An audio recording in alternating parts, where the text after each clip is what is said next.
నా ప్రియ జనాంగమా, ఆనాడు ఇశ్రాయేలు కాలంలో మరి ఆ తెగుళ్ళు వచ్చినప్పుడు ఆ 10 తెగుళ్ళలో ఒక తెగులు ఏంటంటే కటిక చీకటి. ఏంటిదండి అది? కటిక చీకటి అంటే మనిషికి మనిషి తడిమి తాకి చూసినా కూడా కనబడనంతటి చీకటి వచ్చిందంట.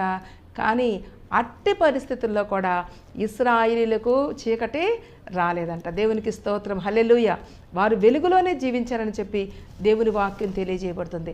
నా ప్రియ జనాంగమా, లోకమంతా చీకటితో నిండి ఉండొచ్చు, కానీ యేసు క్రీస్తుని నిజ దైవముగా, క్రీస్తుని రక్షకుడిగా అంగీకరించండి. నీవు నేను ఎలా ఉండాలంటే లోకానికి వెలుగై ఉండాలి, జ్యోతుల వలె ప్రకాశించాలని చెప్పి దేవుని వాక్యం తెలియజేయబడుతుంది. ఎంతకాలం ఇంకా పాపపు జీవితం జీవిస్తావు? ఇంకెంతకాలము శాపంలో బ్రతుకుతావు? గతించిన కాలమే చాలు, గతించిన కాలమే చాలు. ఇక మీదటైనా ఇప్పటికైనా మీరు మారు మనసు పొందుడి. యోహాను భక్తుడు చెప్తున్నాడు, మీరు మారు మనసు పొందుడి, మారు మనసుకు తగిన ఫలాలు ఫలించండి అని చెప్పి దేవుని వాక్యం తెలియజేయబడుతుంది. కాబట్టి నీవు మనసు మారాలి. ఏం మారాలమ్మా? మనసు మారాలి.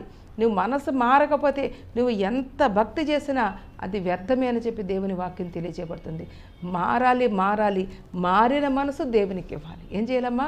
మారిన మనసు దేవునికి ఇవ్వాలి. మారు మనసుకు తగిన ఫలాలు ఫలించి అనుభవంలోకి నీవు నేను రావాలని చెప్పి దేవుని వాక్యం తెలియజేయబడుతుంది.